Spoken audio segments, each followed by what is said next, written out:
తాకట్టులో ఉన్న బంగారాన్ని విడిపించి ఆ రోజు ఆన్లైన్ రేటుకే మేము కొంటాం. Sharma gold company.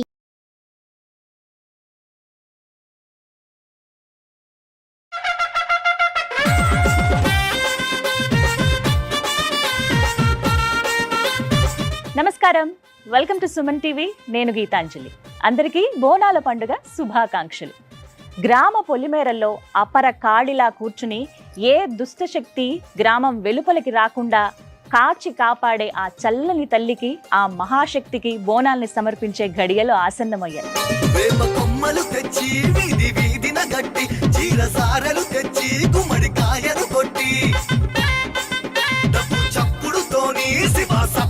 ఆషాఢ మాసంలో ప్రతి వీధి, ప్రతి ఇల్లు సంబరంలా, జాతరలా కనిపిస్తూ ఉంటుంది. ప్రత్యేకంగా అమ్మవారి ఆలయాల గురించి చెప్పాలా? డప్పు చప్పుళ్ళు, పోతురాజుల విన్యాసాలు, శివసత్తుల పూనకాలు, ఓవైపు అమ్మవారికి బోనాలు సమర్పించడం.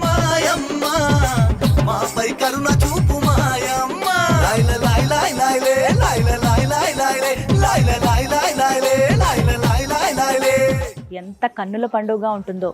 మరొక మాట, ఈ సందర్భంగా అమ్మవారిని చూడాలంటే మన రెండు కళ్ళు సరిపోవు. ఇక బోనాలు అనగానే ప్రత్యేకమైనది కదా. అమ్మవారికి సమర్పించేటువంటి బోనం అసలు ఎలా ఉండాలి, మనం ఎలా సిద్ధం చేసుకోవాలి, ఏ విధంగా మనం సమర్పిస్తే అమ్మ సంతుష్టమై మనల్ని చల్లగా చూస్తుంది, ఇవన్నీ మీకు తెలియపరచాలనే ఉద్దేశంతో ఈ కార్యక్రమాన్ని ఏర్పాటు చేశాము. మరి వీటి గురించి చెప్పాలంటే ప్రత్యేకమైన వాళ్ళే రావాలిగా, అందుకే ఆహ్వానించేశాము రాకేష్ బోనం గారిని. అమ్మ గురించి చెప్పాలంటే తన చిన్న వయసు నుంచి అమ్మవారి ఒంటి మీదకి రావటం, అప్పటి నుంచి దగ్గర దగ్గర 30 సంవత్సరాలు అవుతుందేమో, అప్పటి నుంచి బోనం ఎత్తుకోవటంలో ఇంకా ఆమె చాలా ప్రత్యేకమని చెప్పాలి. ఒక కుండ, ఆ పైన ఇంకొక కుండ, ఇక్కడి వరకే చాలా వరకు పరిమితంగా ఉంటాయి. కానీ 7 అంతరాల బోనం, 5 అంతరాల బోనాన్ని ఎత్తి ఒక రికార్డు క్రియేట్ చేశారని చెప్పుకోవాలి రాకేష్ బోనం గారు. ప్రత్యేకించి ఢిల్లీలో ఇప్పటికే 7 సార్లు వారు బోనాన్ని సమర్పించారు. అలాగే వివిధ ఆలయాల్లో ఇప్పటికీ అసలు బోనం అంటే ఎక్కడ తెలియని ఆలయాలకు కూడా వెళ్ళి ఆ అమ్మవార్లకి బోనాల్ని సమర్పించారు ఆమె. అందుకే వారితోనే మాట్లాడాలి, ప్రత్యేకంగా ఈ కార్యక్రమం ఏర్పాటు చేయాలి అనుకున్నాం. ఇక ఆలస్యం చేయకుండా మరి అమ్మతో మాట్లాడేద్దామా? వారికి ఆహ్వానం పలికేద్దాం. అమ్మ నమస్కారం. నమస్తే అమ్మ. బోనాల శుభాకాంక్షలు మీకు కూడా. ఇంకోటి మీ సుమన్ టీవీ ఛానల్ వాళ్ళకి, అందులో బృందానికి అందరికీ కూడా బోనాల పండుగ శుభాకాంక్షలు. అలాగే తెలంగాణ రాష్ట్ర ముద్దు బిడ్డలందరికీ, భగవంతుని బిడ్డలందరికీ కూడా బోనాల పండుగ శుభాకాంక్షలు. అలాగే మీరందరూ సదేళ్ల కాలం బాగుండాలని మనస్ఫూర్తి కోరుకుంటూ ఈ బోనం స్టార్ట్ చేద్దాం. ధన్యవాదాలమ్మా. మీ దీవెనలే మాకు రక్ష. అమ్మ ఇచ్చినట్లుగా, అమ్మ ఒక్క మాట చెప్తే చాలు, అమ్మ మనతో ఉంటే అన్నీ ఉన్నట్లే అంటారు కదా, అమ్మ దయ ఉంటే. చాలా సంతోషం ఈ సందర్భంగా మిమ్మల్ని కలవటం. మీకు ముందుగా కృతజ్ఞతలు తెలియజేస్తున్నాము. మీ సమయాన్ని కొంత మాకు ఇచ్చారు. చాలా విలువైన విషయాలు ఇవాళ మనం మాట్లాడబోతున్నాము. బోనాలు అనగానే తెలిసిందేగా, ఊరు వాడ వీధి వీధి అంతా సందడే, జాతర. ఇలాంటి టైంలో అమ్మవారిని చూడడానికి నిజంగా 2 కళ్ళు సరిపోమ్మా. ఎంత వైభవంగా ఉంటుంది ఆ తల్లి. ఇప్పుడు నాకు ఎదురుగుండా కూర్చుందేమో అనిపిస్తుంది. ధన్యవాదాలు. చాలా సంతోషంగా మీతో మాట్లాడుతూ ఇవాళ తెలుసుకోవాలన్నది ఏంటంటే, ముందుగా మీ గురించి కొన్ని మాటలు, ఆ తర్వాత ఇవాళ కార్యక్రమంలో అసలు బోనం ఎలా సిద్ధం చేయాలి, అమ్మవారికి ఎలా సమర్పించాలి, ఆ బోనాన్ని సమర్పిస్తే అమ్మ మనకి ఎటువంటి ఫలితాన్ని ఇస్తుంది, అమ్మ మనతో ఎలా ఉంటుంది, ఈ విషయాలు ఇవాళ కార్యక్రమంలో మాట్లాడుకుందాం. ముందుగా మీ గురించి ప్రత్యేకంగా ప్రేక్షకులకి నేనేం పరిచయం చేయక్కర్లేదు, ఆల్రెడీ చెప్పాను. ముందుగా 7 ఏళ్ల నుంచి మీరు ఢిల్లీలో బోనాన్ని సమర్పిస్తున్నారు కదా, అది చాలా అరుదైన గొప్ప విషయం. అసలు మీరు ఏ వయసు నుంచి అమ్మ ఇలా అమ్మవారు మీకు రావటం కానీ, మీరు బోనాన్ని సమర్పించడం అనేది? 7 సంవత్సరాల వయసు నుంచి అమ్మవారు రావడము. అప్పుడు తర్వాత 7 ఏళ్ళు ఉన్నప్పుడే రాగానే ఎవరైనా ఒప్పుకోరు.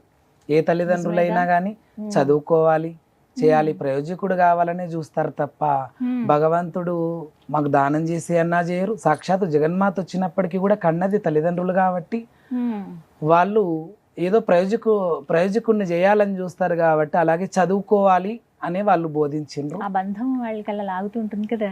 అమ్మవారు 24 గంటలు వస్తూనే, సతాయిస్తూనే, తింటున్నప్పుడు, పండుకుంటున్నప్పుడు ప్రతిదానికి అమ్మవారు వస్తూ, నాకు నా పిల్లగాన్ని ఒప్పజెప్పు, నేను ప్రయోజకుని చేస్తా, నేనే లక్ష్మి, నేనే సరస్వతి, నేనే పార్వతి, అన్ని అవతారాలు నాయనప్పుడు నాకు ఒప్పజెప్తే నేను చూసుకుంటాను కదా చాలా చక్కగా అని అన్నది. అలా కొన్ని సంవత్సరాలు గడిచింది, ఒక 2-3 సంవత్సరాలు గడిచినాక 14 సంవత్సరాల వయసు రాగానే, 13-14 సంవత్సరాల వయసు రాగానే అమ్మవారు బోనం ఎత్తాలి అని చెప్పింది. అలా 7 ఏళ్ళప్పుడు కూడా ఎత్తిన, కానీ అలాగే కంటిన్యూ చేయకుండా మధ్యలో బ్రేక్ వచ్చింది.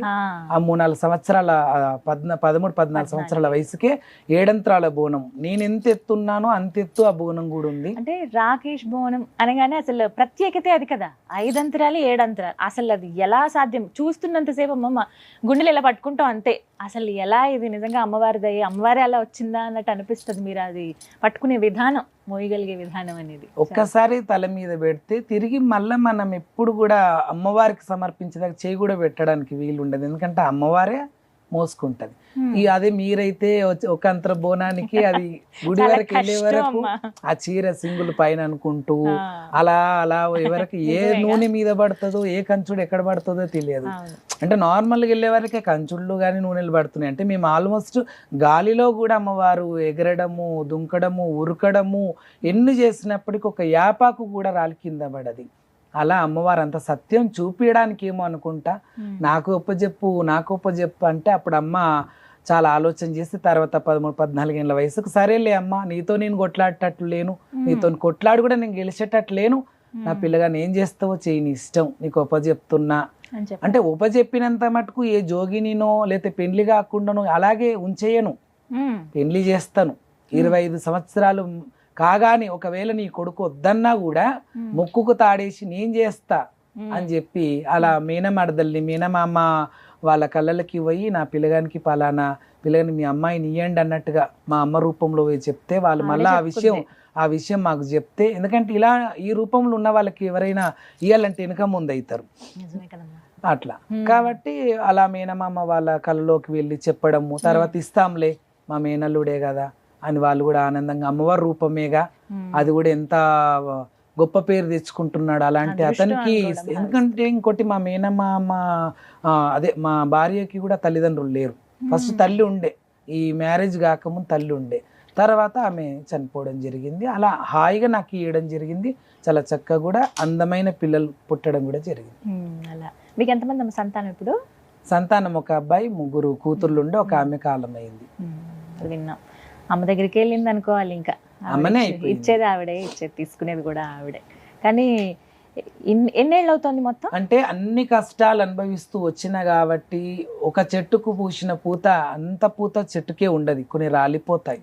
అన్నీ పూసిన పూత ఉండదు, కాసిన కాత కూడా ఉండదు, కొన్ని పండ్లు రాలిపోతాయి. కాబట్టి అలా మనకు సంతానం ఎంత ఇచ్చినప్పటికీ అల్లకిలో ఒకడు ఆ భగవంతుడు దోసుకపోతాడు, ఆ సంగతి మనకు తెలుసు. ఇంకోటి దేవాన దేవతలు కూడా ఎన్నో బాధలు అనుభవించిన వాళ్ళు కాబట్టి ఆ కష్టాన్ని నేను అలా గుండెకి తీసుకున్నా, ఎందుకంటే అందరూ పడ్డవాళ్ళే బాధలు. కాబట్టి అలా కూతురు పోయిందని చెప్పిన మరుక్షణమే కొన్ని రోజులు బాధపడ్డ తర్వాత అది ఆత్మకు ఆస్వాదిస్తూ ఆమె ఎక్కడికి పోలే, అమ్మ కానీ నా కూతురుగా నాతోనే ఉన్నారు. ఎందుకంటే వాళ్ళతో నేను రాలే, నాతో వాళ్ళు రాలే. అందుకే ఇంకా మన జీవితం ఏమున్నదో మనం ముందుకు నడిపించాలి, ఇక్కడికి డెడ్ ఎండ్ చేస్తే కాదు, ఎవరి గురించో మనం డెడ్ ఎండ్ చేయడానికి వీల్లేదని అలా జీవితం ఇంకా ముందుకు తీసుకొని వెళ్తున్నాం. ఈ తెలంగాణ బోనాన్ని కూడా ఇంతవరకే కాకుండా మనం ఇంకెక్కడెక్కడనో చేస్తే బాగుంటది అని చెప్పి 3000 కిలోమీటర్ల దూరం ఉన్న అస్సాం కామాఖ్య అమ్మ తల్లి శక్తిపీఠం, 13వ శక్తిపీఠం వామాచారం పూజలు, అక్కడ దున్నపోతులు 108 దున్నపోతులు దిగుతాయి, యాటలు దిగుతాయి. అక్కడ అమ్మవారికి రక్తపాతం ఇష్టం, ఎందుకంటే ఆమె రక్తపాతంతోనే యోని ముద్ర అక్కడ పడింది. కాబట్టి శ్రీలోక చించారని శ్రీచక్రవాసిని శ్రీ కనకదుర్గాదేవి అంశంలో ఆ యోనిలో శ్రీచక్రాన్ని పెట్టుకొని అమ్మవారు ఈ సకల జగతి వెళ్తూ ఉన్నది. అలా అమ్మవారి దగ్గర కూడా బోనం చేస్తే, మామూలు దర్శనానికి వెళ్దామని వెళ్ళినాము, బోనం చేస్తే బాగుంటది. ఎప్పుడు తెలంగాణలోనే తిరుగుతుంటారు అందరూ, ఎవరో ఒకరు దాటించాల, తెలంగాణ బార్డర్ దాటించాల, ఏ మహారాష్ట్రనో కర్ణాటకనో ఇంకెక్కడెక్కడనో చేస్తే కొద్ది బాగుంటది, అక్కడ ప్రజలోకని కూడా చూపించినట్టు ఉంటది అని చెప్పి అలా అక్కడ కూడా ఫ్లైట్లో వెళ్ళినాం. కాబట్టి మేము ఇక్కడ నుంచి బోనం బిందెలు, త్రిశూలాలు, ఖడ్గాలు తీసుకపోలే, అక్కడనే ఒక మార్కెట్లోనే బోనం సెట్ కొన్నా, త్రిశూలం తలవార్లు కొన్నా, అక్కడనే ఊదిచ్చిన. అక్కడ ఇంకోటి ఏంటంటే అక్కడ వాళ్ళకి ఇంకా హ్యాపీనెస్ ఏంటంటే వాళ్ళ స్టైల్లో చేసిన బోనం. ఇక్కడనేమో మనం ఎండి విగ్రహాలు అవి పెడతాము, అక్కడ చాటలో అమ్మవారు ఉంటది, ఫేస్ చాటలో 4 దిక్కుల 4 ముఖములు పెట్టిన చాటలు అతకబెట్టిన, అది కూడా తెలివి కావాలి, పెట్టి ఆ చాటలు అతకబెట్టి మళ్ళా ఆ తల్లి అనుగ్రహం చూడు మా పైన, ఒక్క చాట కూడా ఊచిపోలే, ఎందుకంటే ఏ చాట కింద పడ్డా అయ్యో బోనంకు రథభంగం జరిగిందేమో అని అనిపిస్తుంది మనకి. కాబట్టి చాలా అందంగా బోనం అంటే ఇంకోటి చేస్తే ఎలా ఉంటది అక్కడ వాళ్ళ ఫీలింగ్, దగ్గరకు వస్తారా రారా, ఇక్కడిక్కడనే ఏదో కొబ్బరికాయ కొడతానో కొబ్బరికాయ కొట్టిరు మన మీదకి వచ్చేస్తుంది, అది డిస్ట్ కొబ్బరికాయ, అమ్మ డిస్ట్ ఉంటేనే కొడుతుంది కదా, ఏదైనా డిస్ట్ ఉంటేనే నిమ్మకాయ దొక్కుతుంది కదా అమ్మవార్లు వచ్చినప్పుడు అని, ఏదైనా డిస్ట్ ఉంటేనే కదా కొరికి కూడా పడేసేది, అక్కడ కొరికి పడేసినా నిమ్మకాయ జ్యూస్ చేసుకుని తాగుతున్నారు, కాళ్ళ కింద తొక్కిన నిమ్మకాయని జ్యూస్ చేసుకుని తాగుతున్నారు. అలాగే కొబ్బరికాయ కొడితే కోతులు చేతుకపోయిన విధంగా తీసుకుపోయి తినేస్తున్నారు. అప్పుడే ఎంత అంటే ఆ ఫీలింగ్ మనం చేస్తేనే అది తెలిసింది, మనం చేయకపోతే తెలియదు. కాబట్టి ఈ ఈ 18 శక్తిపీఠాల అష్టాదశ శక్తిపీఠాలల్లో ఇలా బోనం చేస్తే ఇలాంటి రెస్పాన్స్ ప్రతి దగ్గర దొరుకుతుంది అనేది నాకు అనుభవం వచ్చింది. అమ్మ ఇంతమంది అమ్మవార్లు ఉంటారు, అన్ని అమ్మరూపమే, కానీ ఒక్కొక్క పేరుతో ఒక్కో చోట ఆవిడ కొలువై ఉంది. ముందుగా మీకు ఏ అమ్మవారు వచ్చారు మీ దగ్గరికి? ఏ అమ్మవారు మేము? నాకు రేణుకాదేవి అమ్మవారు అంటే మొదట సిగం ఊగింది ఆమెని, సిగం అనేది అంటారు కదా, పూనకము సిగం అనేది ఏ అమ్మవారు ఊగలే, ఫస్ట్ ఊగడమే పూనకం ఊగడమే రేణుకాదేవి అన్నమాట. లందగోళంలోకి వెళ్ళి బయటికి వచ్చేటప్పుడు కానీ లందగోళంలో దుంకేటప్పుడు కానీ మొదలు ఊగింది ఆమె, మొదలు బోనం చేసింది ఆమె, మొదలు బోనం ఎత్తుకుంది కూడా అమ్మవారే. అందుకే చాలా మందికి వచ్చే అమ్మవారు కూడా రేణుకాదేవి ఎక్కువగా. చాలా మంది ఇప్పుడు తెలంగాణలో ఎంతమంది పూనకాలు ఊగే వాళ్ళు ఉన్నా అందులో ఒక 30% మల్లన్న సిగము, పోషమ్మ సిగం అట్లుంటది. మిగతా ఎక్కువ మంది రేణుకాదేవి. ఎందుకు రేణుకాదేవి ఎక్కువ వస్తది అని అంటే, అయితే రేణుకాదేవిని పరశురాముడు బాధలు పెడుతున్నప్పుడు జమదగ్ని వారి భార్య అన్నమాట, భర్త జమదగ్ని, భార్య రేణుకాదేవి. అయితే ఆ స్వామివారు ఏదైతే పుట్ట మీద చనిపోతారో ఆ సమయంలో 24 సంవత్సరాల వయసు వచ్చేదాకా పరశురామునికి నన్నెవరు చంపుతున్నారో పేరు చెప్పొద్దు, చెప్తే ఆ చిన్న కుర్ర వయసులో పోయి ఏం చేయలేడు. కార్తీక మహారాజు మహిషాసురుళ్ళు ఎంత శక్తో 1000 మంది మహిషాసురులకు ఎంత శక్తి ఉంటుంది అంత శక్తి కార్తీక మహారాజుకు ఉంటది. మరి చిన్న కుర్ర వయసులో ఉన్న 5 ఏళ్ల పిల్లగాడు ఏం చేస్తాడు? ఏం చేయలేడు.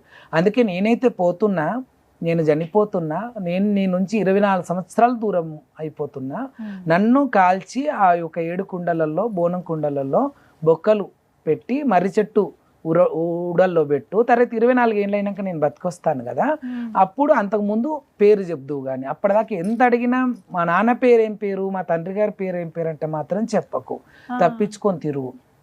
అలా తప్పించుకొని తిరగడంలోనే పరశురాముడు ఇక 5 ఏళ్ల పిల్లగానప్పుడు ఎవరెవరితో ఆడుతుంటే, నువ్వు తండ్రి చచ్చిపోయినాక పుట్టినవురా, నీకు తండ్రి లేకుండా పుట్టినవు, మీ అమ్మ రంకుతనం చేసింది బొంకు వలుకుతుంది రేణుకాదేవి, మీ అమ్మ మంచిది కాదు, నీకు మీ అమ్మ మంచిది అనుకుంటే మీ తండ్రి గారు ఎవరో తెలుసుకో అని చెప్పేసి వీళ్ళందరూ తిట్టడము, అందరి పిల్లలతోని ఆడుకోనియకుండా పరశురాముడిని గెంటేయడం ఇవంతా వస్తుంటే ఆ 5 ఏళ్ల పిల్లగానప్పుడే ఉగ్రరాముడు అయిపోతున్నాడు అనమాట.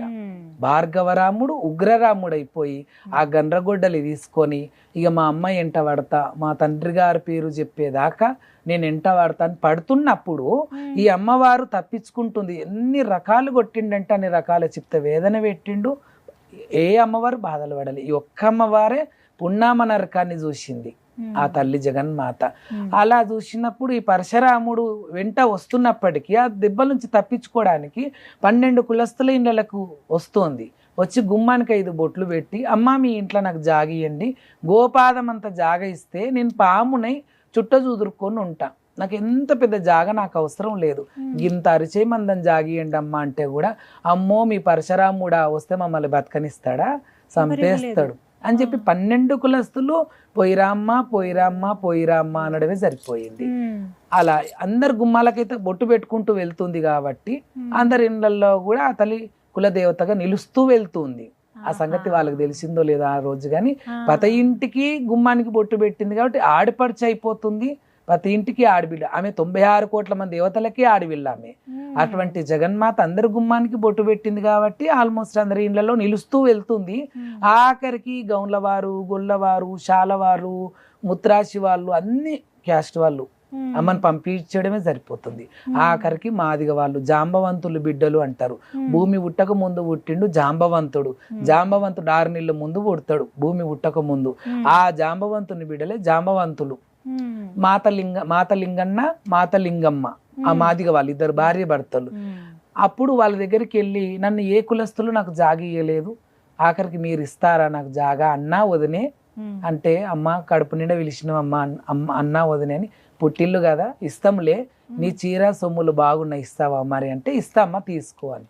ఇక అప్పుడు ఆమె అమ్మవారు బర్వాతల అల్లా లందగోళంలకు వెళ్ళిపోతుంది.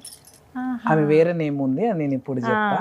అలా అమ్మవారు అందులో లందగోళములో దుంకడము, అందరూ నీసులంద కౌసులంద అంటే, లేదు ఇది కౌసువాడ కాదు నీసువాడ కాదు మల్లెవాడ అని పేరు పెట్టుకొని, ఎందుకంటే అందులో తోళ్ళు నానేస్తారు కదా లందగోళంలో, ఆ లందగోళంలో తోళ్ళు నానేసే వరకు ఎట్లయినా ఎవరైనా గలీజే అంటారు.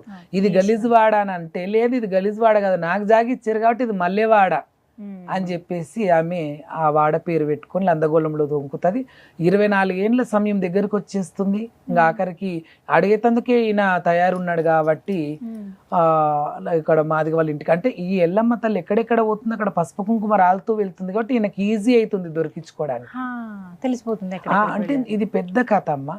ఎప్పుడైతే రేణుకాదేవి ఫస్ట్ గంగా భవానిని జాగడుగుతుంది, అమ్మ చిన్న తల్లి కదా, పెద్ద తల్లి పార్వతీదేవి, పార్వతీదేవి బిడ్డ రేణుకాదేవి, చిన్న తల్లి పినతల్లి అవుతుంది కాబట్టి, అమ్మ జాగిస్తావా అంటే, నీ మొగడు చచ్చిపోయి నువ్వు ముండ మోసుకున్నావు, ముండ మోపిగా నువ్వు ఏ ఇంటికి పోయినా ముండరాలకు జాగ ఇయ్యరు, నువ్వు ముత్తైద అవతారంలో ఓ బిడ్డ నీ నా దగ్గర కూడా నేను జాగియ్యా, నీ కొడుకు అంటే నా మనవడు అంటే నాకు గజ్జమని వణుకుతుంది అని అమ్మమ్మనే భయపడుతుంది.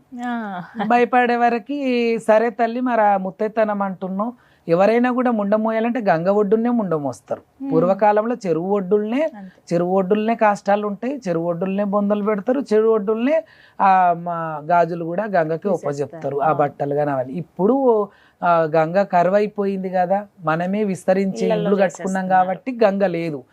అలా ఆ గంగా భవాని దగ్గరనే ఏ ముండ మోసిందో అదే గంగా భవాని దగ్గర ముత్తైతనం రూపం ఎత్తుకొని వెళ్తున్నప్పుడు కుడిపాదం బండారు ఎడమపాదం కుంకుమ రాలుతూ వెళ్తుంది. ఈమె ఎక్కడికి పోతున్నా కూడా ఆ బండారు కుంకుమ రాలుతుంది కాబట్టి ఈయన ఈజీగా దొరకబడుతుండే, లేకపోతే దొరకబట్టలేదు, తెలిసిపోయింది. అలా తెలిసిపోతుంది. ఇక లందగోళంలో అమ్మవారు ఉన్నదని తెలుసుకొని లందగోళంలోకి వెళ్ళి బయటకు గుంజుకొచ్చి గుండె మీద కాళ్ళు పెట్టి ఖడ్గం తీసి, అప్పుడు కూడా చెప్పకపోతే సిరుసు నరికేస్తాడు. అలా తల్లి జగన్మాత పునామ నరకం పడ్డది.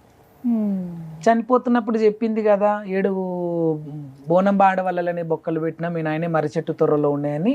ఇక అప్పుడు తల్లిని చంపినాక పోయి తండ్రిని బతికించుకొని బ్రహ్మదేవుని దగ్గర యమధర్మరాజు దగ్గర ఔషధం తెచ్చుకొని బ్రహ్మదేవుని దగ్గర రాత రాపించుకొని తండ్రిని బతికించుకున్నాక, తండ్రి గారు మీరు బతికారు, మాకు ఇంతకు మించిన ప్రాప్తం లేదని అంటే, మీ తల్లి ఏది, మీ తల్లిని అని అప్పుడు తల్లిని చంపమంటేనే చంపుతాడనమాట. ఎందుకంటే మీ తల్లి 7 అంతరాల బోనం ఎప్పుడైతే కార్తీక రాజు నా డొక్కల బాణం కొడతాడో, నువ్వు సచ్చాన్న బోనం తీసుకొచ్చి నాకు పెడితే ఆ బోనాన్ని తిని నేను బతుకుతా అని చెప్తే, నడిమిట్లో వచ్చిన దొంగలేశంలు వేసుకొని వచ్చిన కార్తీక రాజులకే మీ అమ్మ బోనం పెట్టింది. గుర్తుపట్టదా? మీ అమ్మ దొంగలెవరు మంచోళ్ళు ఎవరు, వాళ్ళ మీన బావలే దొంగలేశంలు వేసుకొస్తే వాళ్ళకి అన్నం పెట్టేసింది, నాకు పెట్టలేదు. అట్లా నేను ఆ బాణం నా గుండెలో పొడుచుకొని నేను చనిపోవాల్సి వచ్చింది కాబట్టి మీ అమ్మ తప్పు ఉంది కదా, మీ అమ్మని చంపేస్తాడు. చంపేసినాక నేను బతికించుకున్నాను కదా తండ్రి గారు, మరి ఏమన్నా వరం ఇస్తారంటే, కోరుకో ఏం కావాలంటే మా అమ్మ తిరిగి లేవాలి, మా అమ్మ కావాలి అని అంటాడు. అంటే తండ్రి మాట శిరసావించకుండా, అంటే కాదు అనకుండా అక్కడ తండ్రి మాటను దాటకుండా ఉన్నాడు. అంటే పూర్వకాలంలో నుంచి ఉన్న తత్వాన్ని మనం తీసుకుంటే తల్లిదండ్రికి అంత గౌరవం ఇవ్వాలి, తల్లిదండ్రి మాట ఎప్పుడు కూడా మనం కాదనొద్దు. శ్రీరామచంద్రుడు కూడా 14 ఏళ్ళ వనవాసానికి బయలుదేరు అనగానే శ్రీరామచంద్రుడు వెళ్ళిపోయిండు. తండ్రి చనిపోతే కూడా తిరిగి రాలే, 14 ఏళ్ళైనాకనే మళ్ళీ రావాలి. తండ్రి అంటే ప్రేమ లేక కాదు, తల్లి అంటే ప్రేమ లేక కాదు, కానీ మాట అంటే మాట. 14 సంవత్సరాల వనవాసం వెళ్ళు రామా అంటే మరి 14 ఏళ్ళైనాకనే తిరిగి రావాలి. కాబట్టి తండ్రి అంత్యక్రియలు కూడా చేయలేని పరిస్థితి శ్రీరామచంద్రునిది. అంటే అలా ఉండేవాళ్ళు అప్పట్లో పూర్వకాలంలో. ధర్మాన్ని న్యాయాన్ని వాళ్ళు అనుసరించేవాళ్ళు. అనుసరిస్తూ ధర్మమే గొప్ప, చాలా మంది దైవం గొప్ప అంటారు, దైవానికంటే ముందు పుట్టింది ధర్మమే దైవాన్ని ఇలా నడవమన్నది. ఆ దైవం ధర్మం మనని ఇలా నడవమని చూపించడానికి ఎంతో మంది దైవ స్వరూపులు భూమి మీదకి వచ్చారు. శ్రీరామచంద్రుడు అంటారు, ఆయన ఆకాశంలో తిరగలేదే, భూమి మీదనే తిరిగిండు. రేణుకాదేవి అంటున్నాం, 96 కోట్ల మంది దేవుళ్ళకి అడవిళ్ళు అంటున్నాం, శివునికి ముద్దుల బిడ్డ అంటున్నాం. ఆమె పుట్టి పెరిగింది మహారాష్ట్ర కర్ణాటక ప్రాంతంలోనే తిరిగింది. ఆమె చనిపోయిన స్థలం కూడా కర్ణాటక సవదత్తి. సవదత్తి. ఆమె ఇష్టపూర్తిగా వెలిసింది తుల్జాభవాని అవతారములో ఉన్నది. బల్కంపేట ఎల్లమ్మ ఆ పరశురామంతోని బాధలు తట్టుకోలేక బావి లోపల కూడా దుంకింది అమ్మవారు. మరి అడుగుతారు కదమ్మా తల్లిని బతికించండి అని చెప్పి, బతికిస్తారు అప్పుడు. ఎందుకంటే నువ్వు కోరుకోరామా నేను ఏదంటే ఆ వరం ఇస్తానన్నాడు కాబట్టి మా అమ్మ తిరిగి లేవాలి అని. తర్వాత ఇంకో కథనం ఏంటంటే తిరిగి లేసినాక మా అమ్మనే నరికిన చెయ్యి నాకు ఎందుకని నరుక్కుంటాడు. నరుక్కునే వరకు అప్పుడు ఏమైతుంది, ఆ చెయ్యి ఉత్తగా పోవద్దు. ఏది రేణుకాదేవి, ఆ చెయ్యి ఉత్తగా పోవద్దు. అందరి కొట్టిన వాడవైనా తిట్టిన వాడవైనా నా బంగారు కొడుకు నువ్వు, నీ చెయ్యి ఇంకోటి కొత్త చెయ్యి ఇచ్చా, పాత చెయ్యిని ఉప్పలమ్మై మొలవాలి. నేను ఎక్కడెక్కడ ఎవరెవరి ఇళ్లలో ఎల్లమ్మ తల్లిని ఉంటానో అక్కడక్కడ నువ్వు ఉప్పలమ్మ తల్లివై వెలవాలి. అందరు ఏమనుకుంటారు, ఉప్పలమ్మ వరకే ఉప్పలమైసమ్మను ఏ అమ్మవారు అనుకుంటారు. అమ్మవారు కాదు, అయ్యగారు పరశురాముడే. ఏంటంటే మొగ రూపములో ఆస్తం ఉంటే నన్ను కొట్టిన చెయ్యి కాబట్టి నువ్వు అందరిని కొడతావు రామా. పరశురామా ఉప్పలమ్మాయి వెలిస్తే అందరికి అన్నం పెట్టిన వాడవైతావు. ఇప్పుడు ఆడచేయి అంటే అందరికి అన్నం పెట్టేది అవుతుంది తల్లి చెయ్యి కాబట్టి అలా ఉప్పలమ్మాయి వెలువు అని. అప్పుడు ఎవరెవరి ఇళ్లలో ఎల్లమ్మ ఉంటుందో అప్పుడు ఉప్పలమ్మ చెయ్యని ఇట్లా మొలుస్తుంది. గిచ్చి చూస్తారు, భూగర్భంలోకి వెళ్ళి వస్తుంది. గిచ్చి చూస్తే పాలు వస్తే పాల పరమాణం, ఆవు పాలతో పాల పరమాణం పూజలు. అదే రక్తం కూడా వస్తుంది. కొమ్ములు తీరిన పొడిలను తెచ్చుకు వస్తారు. తర్వాత 3 daysలలో వెళ్ళిపోతుంది మళ్ళా. ఏది ఆ లోపలికి గంప బోర్లిస్తే మళ్ళీ భూగర్భంలోకి ఇంత పెద్ద రంధ్రం పడి లోపలికి వెళ్ళిపోతుంది ఉప్పలమ్మచ్చి. కొద్దిగా నాకు కొంచెం కొంచెమే తెలుసమ్మా, ఇప్పుడు మొత్తం పూర్తిగా తెలిసింది రేణుకా ఎల్లమ్మ తల్లి గురించి. చాలా చక్కగా వివరించారు.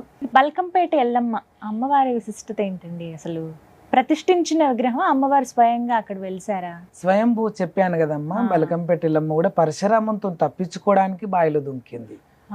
ఇప్పుడు మనం కూడా ఒక కొడుకు బాధలు తట్టుకోలేకపోతే ఏదైనా సూసైడ్ చేసుకోవాలనుకుంటాం, ఒక భర్తది కూడా తట్టుకోలేకపోతే ఏదో చేసుకోవాలనుకుంటాం. అలా ఆయన సామాన్యంగా పెట్టలేడు కదా బాధలు, చాలా బాధలు పెట్టిండు. ఒక్కరోజు ఎండకే మనం నిన్న మొన్న ఎండలకే తట్టుకోలేము. ఒక్కో రోజు ఎండని ఆ కాలంకు ఆ ఎండ ఎట్లుందో మనకైతే తెలియదు కానీ ఒక్కో రోజు ఎండకే తట్టుకొని అటువంటి ఎండను 7 రోజుల ఎండను ఒక్కనాడు కొట్టేటట్లు చేసి ఒక బండను సలసల మలిగేటట్లు చేసి బట్టలు ఉడవీక ఆ బండ మీద బొర్లిచ్చిండు. ఎందుకంటే ఎప్పుడైతే బొగ్గలు రావో అప్పుడే నువ్వు నిజంగా ప్రతివర్తవు, నువ్వు మా తండ్రికే కన్నదానవు, లేకపోతే రంకుతనం చేసి బొంకు వలుపుతున్న ఎల్లమ్మ వైతవు అని ఆయన ఖబర్దారని ఎప్పుడు ఆయన ఆమె వెనుకనే వాడేటోడు. అలా ఎన్నలేని బాధలు పెట్టిన ఆమె అమ్మవారు కళ్ళల్లో మాత్రమే దెబ్బలు, కన్ను రెప్పల మీదకి వెళ్ళి సహా ఆమె పెయి నిండా దెబ్బలే. ఆమె అసలు ఈ జన్మ నాకు, ఈ పుట్టుక నాకు ఎందుకు వచ్చింది అన్నంతలా. అయితే చిన్న కథనం ఏంటంటే సాక్షాత్తు శంకరుణ్ణి అడుగుతుంది అన్నమాట అమ్మవారు. ఏమని, నేను భూగర్భం మీద మానవ స్త్రీనై జన్మించాలనుకుంటున్నా, మరి జన్మిస్తా తండ్రి అంటే, భూమి మీదకి అడుగుపెట్టిన మరుక్షణమే నీ శక్తులు అన్ని మాయమైపోయి ఒక సాధారణమైన స్త్రీగా ఉంటావు, ఎన్ని బాధలు వచ్చినా తట్టుకోవాలి రేణుక, తట్టుకుంటావా అని. ఇంకోటి చెప్పాలన్నా ఇదే విషయంలో, రేణుక ఆమె పేరు, ఎల్లమ్మ కాదు. ఎప్పుడైతే ఎల్లమ్మ అని ఇంతకుముందు చెప్పాను కదా, అందరి ఇళ్లలోకి బొట్టు పెట్టుకుంటూ వెళ్తుంది అని, ఏ ఇళ్లల్లో దాగినా బయటికి వెళ్ళమ్మా బయటికి వెళ్ళమ్మా బయటికి వెళ్ళమ్మా, ఓ రేణుక బయటికి వెళ్ళమ్మా అనే దాంట్లో ఎల్లమ్మగా ప్రసిద్ధి చెందింది ఇక్కడ తెలంగాణ రాష్ట్రంలో. మిగతా ఆంధ్ర, మహారాష్ట్ర, కర్ణాటకలో మాత్రం రేణుకాదేవి, ఎల్లమ్మ అని మాత్రం అస్సలు పిలువరు. తుల్జాపురం రేణుక, సవదత్తి రేణుక, ఇలా ఎల్లమ్మ మాత్రం తెలంగాణలో ఇక్కడనే ఎక్కువ తిరిగింది, ఆమె సెంచరీ వెళ్ళింది కాబట్టి ఇక్కడనే ఎల్లమ్మ. రేణుక అని కూడా అన్నారు ఇక్కడ, సామాన్యంగా ఆ పేరే రాదు. మనకి ఎల్లమ్మ తల్లి గుడికి పోతున్నాం, మా ఇంట్లో ఎల్లమ్మ మనకి అక్కడ కూడా రేణుక ఉంది కానీ ఆ రేణుక అనే పదం మన నోటికి రాదు. అలా ఆ తల్లి ఆయన నుంచి తప్పించుకోవడానికి బల్కంపేట బావిలో దుంకుతే, అమ్మో మా అమ్మ ఇల్లు కూడా ఉన్నదా అని ఈయన చచ్చిపోయిన రూపం చూపిస్తుంది అన్నమాట అమ్మవారు. చనిపోయిన రూపం ఇలా చనిపోయి ఉంటే ఆయన చనిపోయిందని వదిలేస్తాడేమో అనుకుంటే, లేదు లేదు మా అమ్మ నిజంగా చచ్చిపోయిందో లేదో నేను చూడాలి, పరీక్ష చేయాలి అని చెప్పి ఎప్పుడైతే ఈయన బావిలో దుంకుతాడో మేము బావి ఒడ్డుకు దుంకి వెళ్ళిపోతుంది మళ్ళీ. అందుకే కింద చనిపోయిన రూపం లాగా ఉంటది బల్కంపేటలో. ఇంతవరకు తలక ఇట్లా క్రాస్ ఉంటది కదా, అది అమ్మవారి రూపమే. ఆ ఎప్పుడైతే ఆమె అలా ఉండిపోయిందో, ఆమె బావి ఒడ్డుకు దుంకినా ఆ ఒక ప్రతిరూపం శిలగా మారిపోయింది అక్కడ. అది కూడా ఒక అప్పుడు అర్జెన్స్ వాళ్ళ బాయ్ అంటే, అది కూడా ఒక లందగోళం కిందనే కదా అమ్మవారికి అర్జెన్స్ అంటే. అర్జెన్స్ అంటే మీకు పుట్టినిళ్ళతో సమానమే అమ్మవారికి. కాబట్టి ఆ బావిలో కూడా బల్కంపేట ఎల్లమ్మ. కానీ ముందు పేరు జలకనక దుర్గాదేవి అని ఇన్న నేను అమ్మవారికి. జలకనక దుర్గాదేవిగా ఉంటే శ్రీ శ్రీ బలకంపేట ఎల్లమ్మ పోచమ్మ దేవాలయముగా మారింది. కానీ చాలా సత్యవంతురాలు అమ్మవారు. ఎంత విన్నా ఇంకా ఇంకా వినాలనిపిస్తుంది అమ్మవారి గురించి. అయితే బోనాల పండగ అంటే ఆ పేరులోనే ఉంది అమ్మవారికి బోనం సమర్పించడం. అసలు సిద్ధం చేయటం అదొక కళ, అమ్మవారి నుంచే నేర్చుకోవాలి ఖచ్చితంగా అంటారు. మీరు 7 ఏళ్లప్పటి నుంచే బోనం ఇచ్చిన వారు కదా, మరి మాకు నేర్పిస్తారా, మాకు చెప్తారా అసలు అమ్మవారికి బోనం ఎలా సిద్ధం చేయాలో? మాతో పాటు ప్రేక్షకులు కూడా చాలా మంది చూస్తున్నారు. నేను నేర్చుకోవాలనుకుంటున్నానమ్మా. నేను ఈసారి అమ్మవారికి అసలు ఎప్పుడు చేయలే, మొదటిసారి నేను అమ్మవారికి బోనం చేసినాక చూసి బోనాల పండుగ మీరు చేయాలి. తప్పకుండా. మమ్మల్ని అయితే చాలా మంది చూసి బోనాలు ఇట్లా చేస్తే బాగుంటది, ఇట్లా ఇన్ని చాలా మంది కొద్దిగానే తెల్లన్నం పెట్టి పెరుగు బెల్లం వేస్తే నేను అది చూసి నాకు బాధ అనిపించేది. ఏంది బంధుమిత్రులకు ఎన్నో రకాలుగా వండుతారు, అమ్మవారు అనేవారికి ఇంత తెల్లన్నం పెరుగు బెల్లం ఏంది, కష్టపడాల్సింది అమ్మవారి గురించి. 365 అన్నపూర్ణగా మనకు అన్నం పెడుతుంటే ఒక్క పూట భోజనం ఆమెకు సరిగా ఒక 5-6 పదార్థాలు చేసి పెట్టలేమా ఏంది అని బాధ అనిపించే దాదాపు ఒక 9-10 ఏళ్ళ నుంచి చెప్తూ వస్తున్నా. పరమాన్నము, పచ్చన్నము, తెల్లన్నం పెట్టకండి, పచ్చన్నం పెట్టండి. ఎందుకంటే అందులో కొన్ని రకాలుగా మేకపసరు కానీ, యాపాకు కానీ, గుమ్మడికాయ గింజలు కానీ అన్ని కూడా పిసికి బలిగం పందిస్తారు. ఊరు పచ్చగా ఉండాలి, వాడ పచ్చగా ఉండాలి, పల్లె పచ్చగా ఉండాలి అని, తెల్లన్నం చల్లి పచ్చగా ఉండాలని ఎట్లా అంటారు? కాబట్టి ఇంకోటి పసుపు యాంటీబయాటిక్, పచ్చన్నం అంటే అందులో పసుపు ఉంటది, ఇంకా మళ్ళీ మీదంగా పసుపు వేసి మళ్ళీ విసుకుతారు. కాబట్టి సకల రోగ నివారణం ఆ తల్లి జగన్మాతనే కదా అన్నిటిని పారగొట్టేది. అందుకే తెల్లన్నం పెట్టకండి, పచ్చన్నం పెట్టండి, పరమాన్నం ఆవు పాలు బెల్లం వేసి పరమాన్నం పెట్టండి అని చెప్తూ వస్తున్న. బూరెలు, పూరీలు, వడలు పెట్టుకునే వాళ్ళు వడలు కూడా, కానీ ఎప్పుడు నేను వడలు చెప్పాను. ఎక్కువ పూరీలు, బూరెలు, పెరుగు, బెల్లము, పచ్చిపులుసు ఇవి ఎక్కువ చెప్తుంటాం. వీటి గురించి ఇంకా అంటే ఒక 4-5 ఐటమ్లు ఎక్కువ పెరిగినాయి కదా. వాళ్ళు ఏంది వీళ్ళకేమో చికెన్లు, మటన్లు, చేపల వేంపులు, ఎన్నెన్నో ఐటమ్లు, వాళ్ళు అదే బిజీ ఉంటే ఇక్కడ అమ్మవారికి ఎవరికో చిన్న పిల్లకోప చెప్పిన తెల్లన్నం ఎంతసేపు వండుతుంది? అదా మనం చేయాల్సింది? ఒక పొయ్యి దగ్గర మనం పెట్టుకున్నాం, బొట్లు పెట్టినాము, కంకణం కట్టినాం అంటే అమ్మవారికి ఎన్ని రకాలు చేయాలి. వరలక్ష్మి వ్రతం అంటే ఎన్ని ప్రిపేర్ చేస్తాం మనం. కాబట్టి ఒక అమ్మవారికి మనం 365 రోజులు ఇచ్చిన అమ్మకు నెత్తి మీద పెట్టుకొని తీసుకొని పోతున్నాం అంటే ఆ అమ్మకు కూడా ఎన్నో కడుపు నిండా ఆమె కంటకి ఎదురుగా ఇంత నైవేద్యం పెడితే చాలా ఆనందపడుతుంది, సంతోషిస్తుంది. తర్వాత అమ్మ సిద్ధం చేశారు ఇలా పసుపు, తర్వాత విగ్రహాలు పెట్టడము, తర్వాత అందులో నైవేద్యం మనం వండుకొచ్చినాం కదా అవన్నీ అందులో పెట్టి ఆపాకు పెట్టి దీపం పెట్టడం చేద్దాం.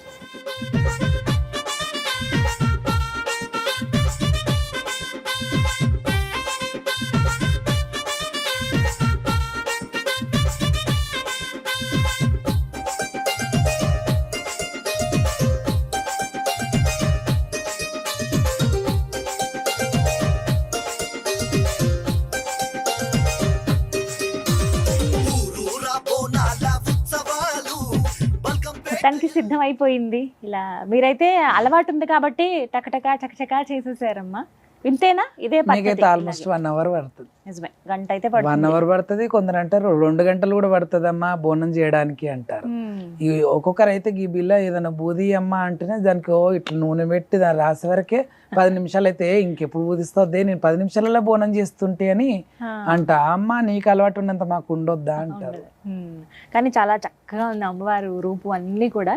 మీరు ఎప్పుడు ఇలాగే సిద్ధం చేస్తారు? ఇలాగే మనం అందంగా తయారైతే అయిపోదు కదమ్మా. బోనం మనకంటే మించి అందంగా ఉండాలి కాబట్టి ఎంత అందంగా ఉందో చూడండి. నిజంగా చాలా చాలా బాగుంది చూడడానికి. ఇక్కడే అమ్మవారు కూర్చుందా అన్నట్టుగా అనిపిస్తుంది. చాలా మంది నార్మల్ గా బోనం బూదిచ్చేసి ఇంత తెల్లన్నం పెట్టి పెరుగు బెల్లం వేస్తారు. ఇప్పుడు మీరే చూస్తారు ఎన్నో పదార్థాలు అందులో మన నైవేద్యం, పరమాన్నం పెట్టినాం, పచ్చన్నం పెట్టినాం, పెరుగు, బెల్లము, తోటకూర, కోయిగూర పోసి పెట్టకుండా ఏం చాలా. ఎందుకంటే అమ్మవారికి చిటపటలు కదా, అట్లా పోసి పెట్టకుండా నార్మల్ గా నేంచాలా. పచ్చి పులుసు కూడా నార్మల్ గానే చింతపండు పులుసు చేసి అందులోనే ఉల్లిగడ్డ ముక్కలు, తర్వాత 2 పచ్చిమిరపకాయలు అంతవరకే. పచ్చి పులుసు కూడా పోసి పెట్టొద్దు. మనం తినే దానికి పెట్టుకోవచ్చు. అలాగే శివరాత్రి రోజు నైవేద్యాలు పెడతాం శివునికి, అప్పుడు పెట్టొచ్చు. అమ్మవారికి స్వయాన్ని ఇస్తరాకేసి అన్నం పెట్టి మనం పెడదామంటే అప్పుడు కూడా పెట్టుకోవచ్చు. అలా అంటే డైరెక్ట్ అన్ని పెట్టేటప్పుడు. వండిన పదార్థాలు డైరెక్ట్ ఫోటో ముంగల పెడతామంటే పోసి పెట్టాలి, ఎందుకంటే నెక్స్ట్ మనం తింటాం కాబట్టి. ఇందులో ఉన్న నైవేద్యం గర్భాలయంలో ఉన్న అమ్మవారికి ఎక్కుతుంది కాబట్టి పోసుకు పెట్టిన తాలింపు గాని పోసు పెట్టకుండా చేయాలి. అలా ఉట్టిగా చేయాలి. పచ్చకూర అన్నప్పుడు కొంతమంది పాలకూర తోటకూర అట్లా చేస్తారు, అట్లా కాదు. తోటకూర కోయిగూర ఆ రెండు కూరగాయలు ఎక్కువ, ఆకుకూరగాయలు ఇలా సిద్ధం చేసుకోవాలి. ఇవి మాత్రం భలే పెడతారమ్మా మీరైతే వేపాకులు. మీరు నాట్యం అంటే ఇప్పుడు చేసినప్పుడు అవి మిమ్మల్ని కూడా ఇలా- తెమ్మంటే కొన్ని తెచ్చారు కదా, దాదాపు ఒక 25 కిలోల సంచంత యాపాకు పడుతుంది మేము ఇక్కడ పెట్టడానికి. కానీ చాలా చక్కగా అమ్మవారు ముస్తాబయింది. మా ఇప్పుడంటే మనం ఇంత వైభవంగా అమ్మవారికి బోనం సమర్పించుకున్నాం అంటే ఎప్పటి నుంచి వస్తుంది, కానీ ఫస్ట్ బోనం అసలు ఎవరు సమర్పించారు అమ్మవారికి? ఫస్ట్ బోనం చేసింది అమ్మవారు జగన్మాత రేణుకాదేవి. ఆమె భర్త గురించి, వాళ్ళ భర్త అంటే పెళ్ళైన మరుక్షణమే మేనబావ అంటే శంకరుడు ఏమంటాడు, మా చెల్లె కొడుకుకు ఇస్తాను నేను మా బిడ్డ రేణుకాదేవిని అంట. రేణుకాదేవి పెరిగి పెద్దగైన తర్వాత మేనబావని పెళ్లి చేసుకోవాలి రేణుక అని అంటే, లేదు మీ చెల్లెలు ఎట్లయినా ప్రేమించి పెళ్లి చేసుకుంది రాక్షసుని. ఒక రాక్షసునికి పుట్టినవాడు రాక్షసుడు అవుతాడు కానీ దేవుడు కాదు. కార్తీక మహారాజు రాక్షస వంశానికి చెందినవాడు, కానీ స్వయాన శంకరుని చెల్లెలు కొడుకు. అలా రేణుకాదేవిని ఇస్తా అన్నప్పుడు ఆశపడతాడు కార్తీక రాజు. తర్వాత నేను చేసుకోను, నేను ఒక స్వయంవరం పెడతాను, ఆ స్వయంవరంలో ఎవరైతే గెలుచుకుంటారో నా మనసుని వాళ్ళు, నేను పెట్టిన పందాన్ని నెగ్గిన వాళ్ళే నా భర్త అంటారు. రాజాన రాజులు వచ్చి అంటే ఆ పెట్టిన పందాన్ని రాజాన రాజులు గెలవలేకపోతారు. కార్తీక మహారాజుకు కొన్ని లక్షలాది మంది రాక్షసులకు ఎంత బలం ఉంటుంది అంతే బలం కార్తీక మహారాజుకు ఉన్నప్పటికీ కూడా గెలవలేడు. సాధువ సన్యాసి అచ్చగాడు బిచ్చగాడు అంటారుగా, అలా ఒక బిచ్చగాని రూపంలో ఉన్న జమదగ్ని తపస్సులు చేస్తూ చేస్తూ అలా ఉన్నది ఆయన ఆకారం. అలాంటి వాడు రాగానే ఇక్కడ ఉన్న ఎంతో మంది అంటే బలశాలులు ఉన్న రాజులందరూ ఈ బిచ్చగాడు ఏం గెలుస్తాడు, ఈ ఋషి ఏం గెలుస్తాడు అనుకుంటారు. కానీ జమదగ్ని ఋషే గెలిచి రేణుకాదేవిని కళ్యాణం చేసుకోవడం జరుగుతుంది.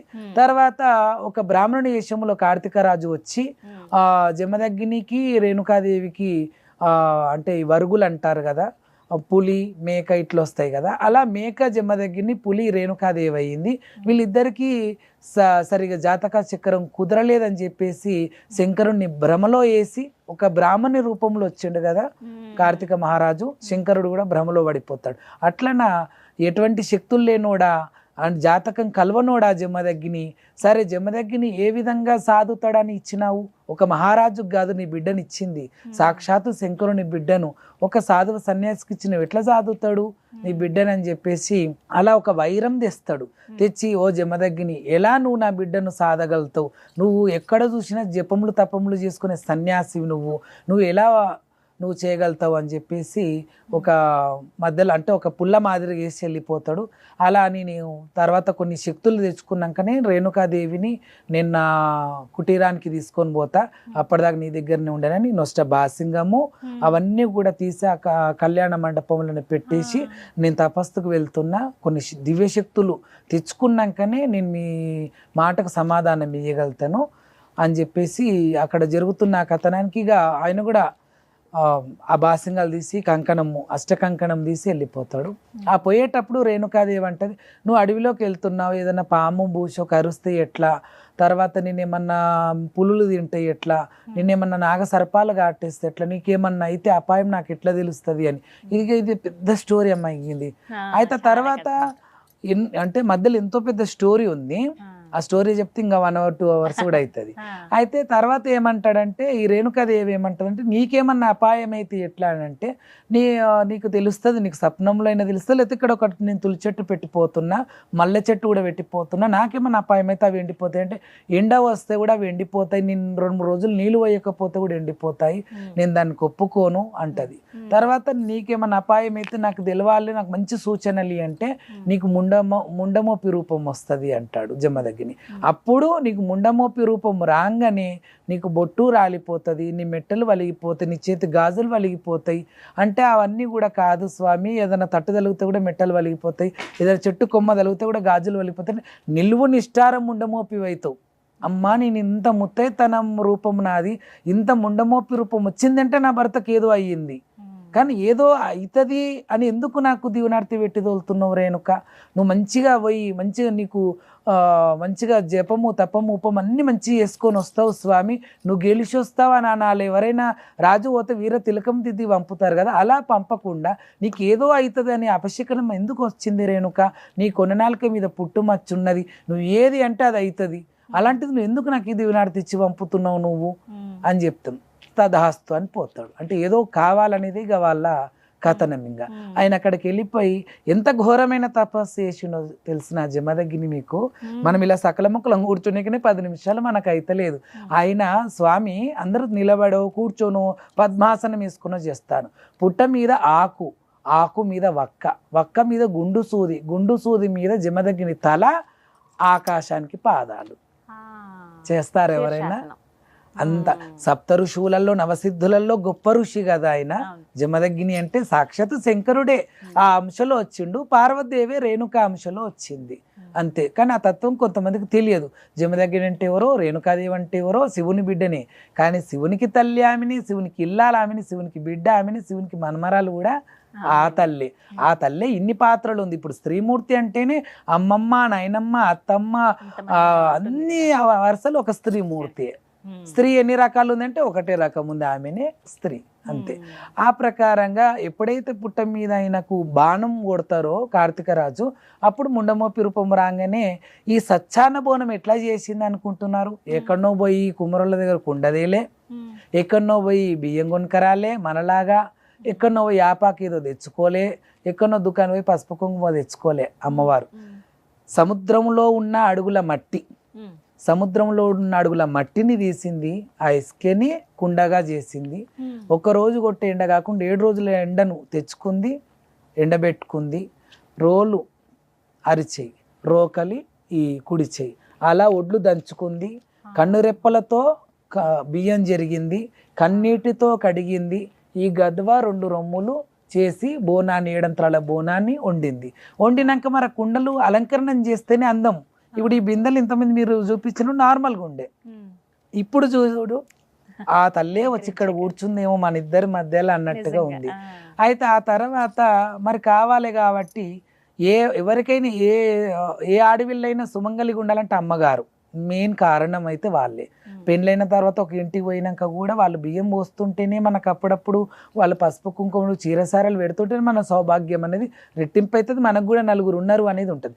అమ్మవారు కూడా తానంతా తన బలగం ఉంది కాబట్టి, ఒరే కొమరవెల్లి మల్లికార్జున తమ్ముడా మల్లన్న నాకు ఇట్లా బండారు కుంకుమ పంపి నేను మీ బావని బతికించుకోవాలి, నేను బోనం బూదించుకోవాలి అని చెప్పేసి అడిగితే చిలకరామ చిలక మీద ఒక రెక్క మీద కుంకుమ ఒక రెక్క మీద బండారు పోసి ఆ యొక్క తమ్ముడైన కొమరెల్లి మల్లన్న పంపితే ఇగో ఈ బండారు కుంకుమతో ఇలా చక్కగా పూజించుకుంది. కానీ ఆ తల్లికి ఎవరు సహాయం చేయలే బోనం ఎత్తడానికి దింపడానికి ఇవన్నిటికీ. తర్వాత ఏం చేసింది, బోనం పూజించుకుంది, అఖండ దీపం వెలిగించుకుంది. ఎత్తాలిగా 7 అంతరాలు అంటే మన అంత హైట్. అవి ఎలా చేసుకుంది, భూమి మీదకి వెళ్ళి తీసింది, మొకాల మీద పెట్టుకుంది, మొకాల మీదకి వెళ్ళి భుజాల మీద పెట్టుకొని బోనం పెట్టుకుంది. బోనం దేని మీద పెట్టుకుంది, ఇప్పుడు నేను బోనం ఎత్తుకోవాలంటే చుట్టబట్ట కావాలా, బట్ట. కానీ అమ్మవారికి పుట్టలో చేయి పెట్టింది, నాగసర్పాన్ని గుంజింది, చుట్టగా తయారు చేసుకుంది నాగసర్పాన్ని. ఆ 7 అంతరాల బోనాన్ని ఎత్తుకుంది, కదిలి వెళ్ళిపోతుంది.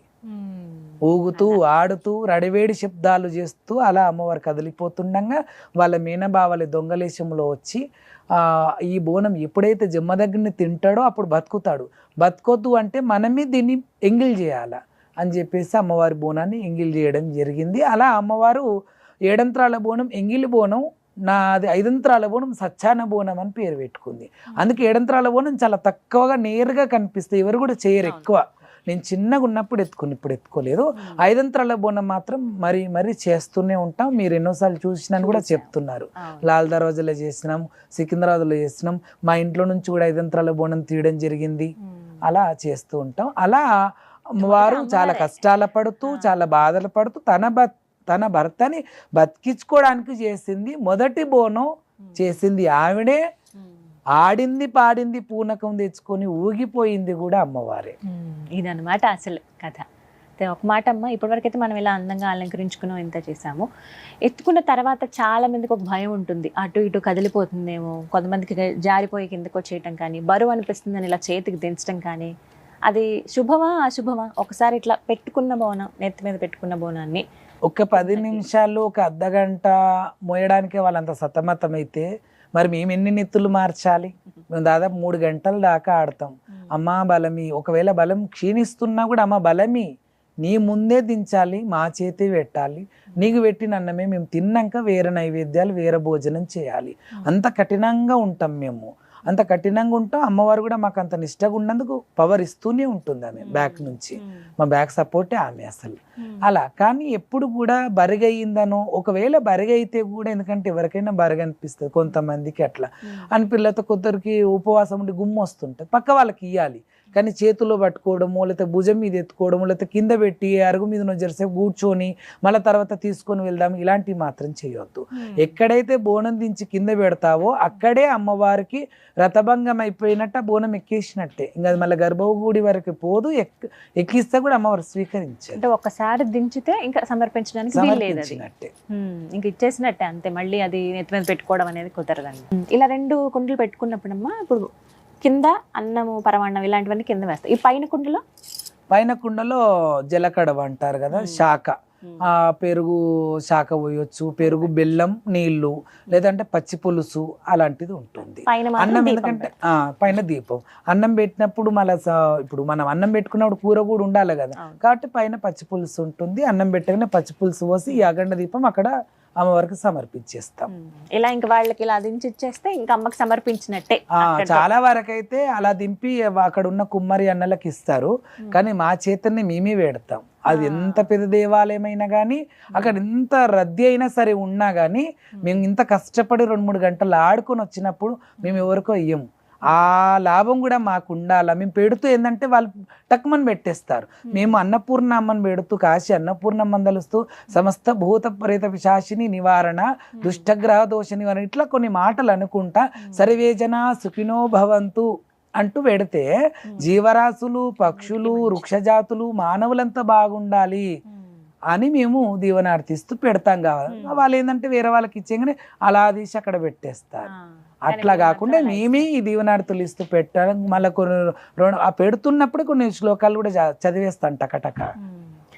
ఇలా అమ్మవారికి బోనం సమర్పించడం వల్ల అమ్మవారి ఇచ్చేటువంటి ఫలితం ఏంటి? చాలా మంది దానికోసం ఎదురు చూస్తారు. అంటే ఎప్పుడు పెట్టని వాళ్ళు కావచ్చు, మొదటిసారి పెట్టేవాళ్ళు కానీ, ప్రతి సంవత్సరం అమ్మవారికి సమర్పించేవాళ్ళు. అంటే ఏదో ఆశించి చేయొద్దు. అలా ఆశించి చేస్తే కూడా అమ్మవారు అమ్మో ఇది పలానోళ్ళు ఇది కోరుకుంటా నాకు పెడుతున్నారు, వీళ్ళకి నా మీద ప్రేమ లేదు. అమ్మ ఇప్పుడు మనం పిల్లల్ని కన్నాం, ఒక ఆడపిల్లని కన్నా ఒక మగపిల్లగాని కనంగానే వాళ్ళు ఒక 3 ఏళ్ళకి రాగానే స్కూల్లో వేయాలని తెలుసు. ఆడపిల్ల ఒక 13 ఏళ్ళకి పెద్ద మనిషి అయితే పండగ పబ్బం చేయాలని తెలుసు.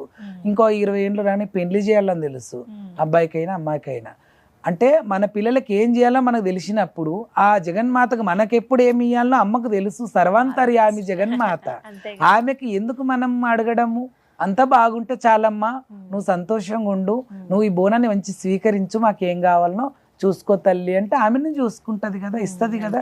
ఆమె ముందర పోయి నువ్వు చేస్తావు ఇంత భక్తి, కోరుతావు ఇంత, ఒక్కొక్కరు బోనాన్ని పెట్టి మాకు ఇల్లి అమ్మ, గూడి అమ్మ, ధనమి అమ్మ, ధాన్యమి అమ్మ, మిద్దెలి అమ్మ, మేడలి అమ్మ, ఎందుకు అవన్నీ ఇస్తది. ఎప్పుడు ఏమి ఇయ్యాలనో, ఎప్పుడు మన నుంచి ఏం గుంజుకోవాలనో కూడా తెలుసు, ఎప్పుడు ఏడిపియాలనో తెలుసు, ఎప్పుడు పిల్లలు యాస్టి పెడితే తల్లి కొడతది, గిచ్చుతుంది, ఏడిపిస్తుంది, మళ్ళీ బుజ్జగిస్తుంది. అలాగే ఆ తల్లి జగన్మాత కూడా అంతే చేస్తుంది. చాలా చక్కగా చెప్పారమ్మా. చాలా విషయాలు తెలుసుకున్నాను ఇవాళ మీ ద్వారా. నేను ఇప్పటి వరకు వినడం, ఏవో వీడియోస్లోనూ అలా చూడటం వరకే మిమ్మల్ని, కానీ ఇలా ప్రత్యక్షంగా చూడటం, ప్రతి సమయానికి నన్ను చూసినందుకు కూడా మీకు పేరున ధన్యవాదాలు. ఇలాగే యూట్యూబ్లో కానీ టీవీ ఛానల్స్లో వీక్షించిన వాళ్ళందరూ కూడా పేరున అందరికి కూడా ధన్యవాదాలు. అమ్మవారి అనుగ్రహం ఎప్పటికి ఉంటుంది. ధన్యవాదాలమ్మా. ఇంకా దీపం వెలిగించి అమ్మవారికి సమర్పించడం. జేవలో బలకంపేటెల్లమ్మకు, జేవలో జగదాంబే మాతాకి, జేవలో సికింద్రాబాద్ ఉజ్జయిని మంకలమ్మకు, జేవలో గోలుకొండ జగదాంబే మాతాకి, జేవలో లాల్ దర్వాజ సింహవాహిని మహాకాళి మాతాకి, జేవలో బలకంపేటెల్లమ్మకు.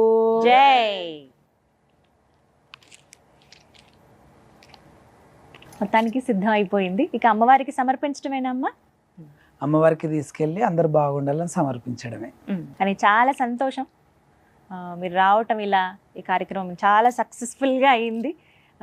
మనం ఏమి ప్లాన్ చేసుకోలేం కదా, అంతా ఆమెనే చేసుకుంది, ఆమె బోనం ఆమె సిద్ధం చేసుకుంది అన్నట్టుగా ఉంది. అమ్మవారు చాలా ముద్దుగా నవ్వుతూ కనబడుతున్నారు ఇక్కడ. చాలా సంతోషం అమ్మ. మళ్ళీ అవకాశం ఉంటే మళ్ళీ మిమ్మల్ని కలవాలని కోరుకుంటున్నాను. ధన్యవాదాలు. ధన్యవాదాలు.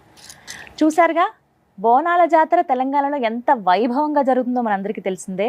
ఈ జాతరలో ప్రత్యేకమే బోనం. అమ్మకి ఎంత ఇష్టమో అన్నట్టు మనం మనస్ఫూర్తిగా సమర్పించే బోనం అమ్మ కూడా మనస్ఫూర్తిగా స్వీకరించి మనల్ని చల్లగా ఉండాలని దీవిస్తుంది. మరి అలాంటి అమ్మ దీవెనలు మీ అందరికీ ఎప్పుడూ ఉండాలని మనస్ఫూర్తిగా కోరుకుంటూ అందరికీ బోనాల జాతర శుభాకాంక్షలు.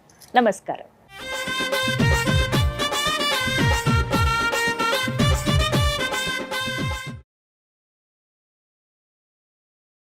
సుమన్ టీవీలో మీ పర్సనల్ అండ్ బిజినెస్ ప్రమోషన్స్ కోసం కింది నెంబర్కి కాంటాక్ట్ చేయండి.